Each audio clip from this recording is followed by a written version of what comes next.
Okay, let's go ahead and try the whistle. There are two ways you can do the whistle on this engine. You can just do the standard whistle by pressing the white button on the DCS remote, this one right here.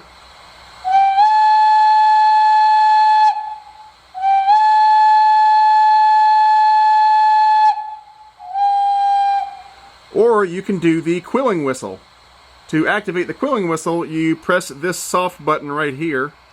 That activates that SPW, which is the quilling whistle, and then you use the click wheel to quill the whistle. It's a little tricky on these MTH engines. It's not as easy as it is on a Lionel Legacy engine, but let's give it a try.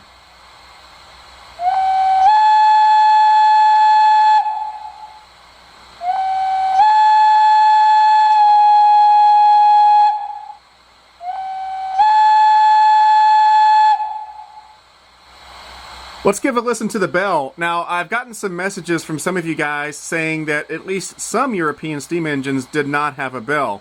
I don't see a bell on this engine, so I'm not sure if it had a bell or not, but, you know, there's a bell button on the DCS remote, so if I was MTH, you know, you might as well go ahead and put the bell sound on there. If these things did not have a bell and that bothers you, there's an easy fix for that. Just don't press the bell button. But I'm going to go ahead and do it. It's the yellow bell button on the DCS remote. Let's give it a listen.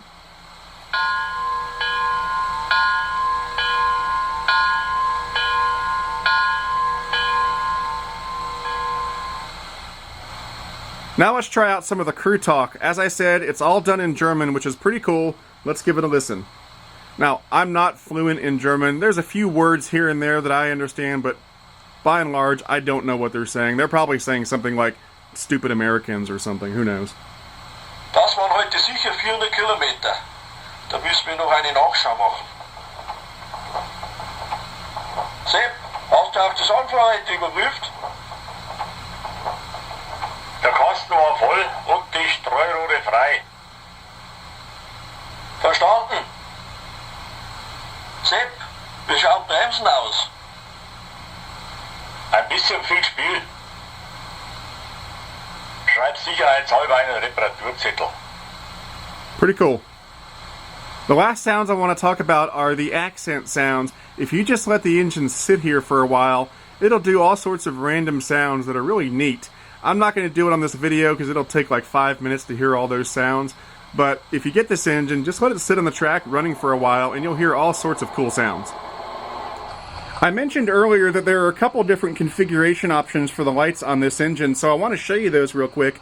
But before I do, I want to point out that if you look at the lights on this engine, on the video it may look like they're flickering, but that's just an illusion caused by the frame rate of the camera and the fact that these are LED lights. They are not actually flickering in reality. The first lighting option I want to show you is the train or no train indicator. When I put the engine into reverse, by default this is what happens. This single red light comes on the right hand side. That is the no train indicator. It means that this engine is carrying no cars behind it.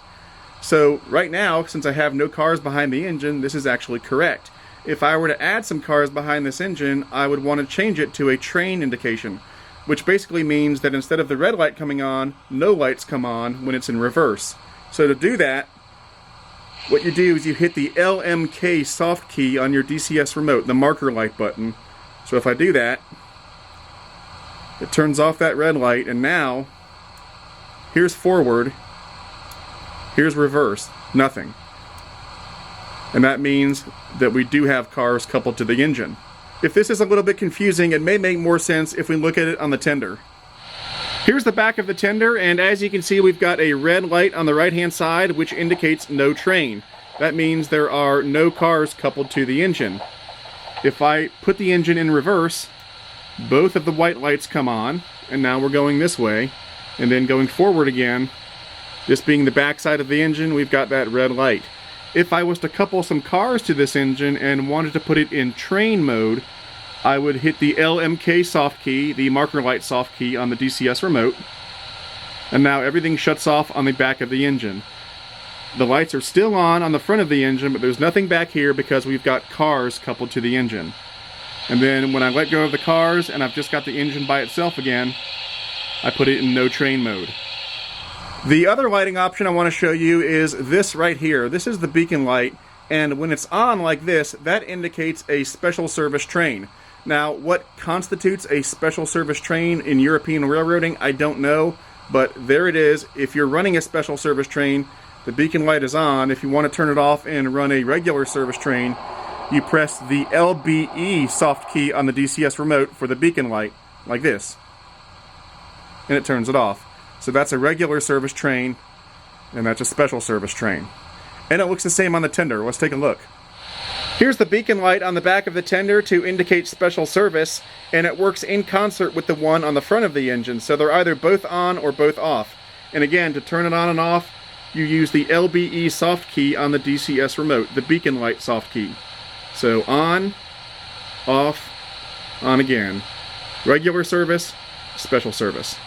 Now, there's also a third lighting option available, but it's not available on this particular engine because this is an Era 1 engine. If you had an Era 2 engine, there is an additional function called a wrong line operation, in which case a red light glows on both the front and the rear of the engine indicating wrong line. But again, since this is an Era 1 engine, it's not present on this engine. Okay, let's go ahead and roll it out and take it for a spin.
In die Kantine?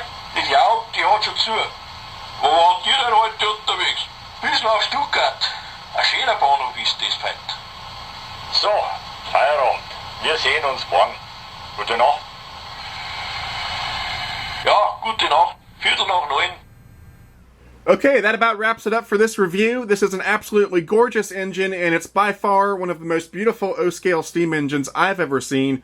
MTH is doing a stellar job with all of their European trains right now, and I'm really excited to see where they're going to go in the future. Now, as I said earlier, MTH does make a set of German passenger cars that go with this engine. I don't have that set yet, but when I get it, I will do a review on it. If you're interested in purchasing this engine, there are 4 variations available of this engine, and they all retail for just under $1,200.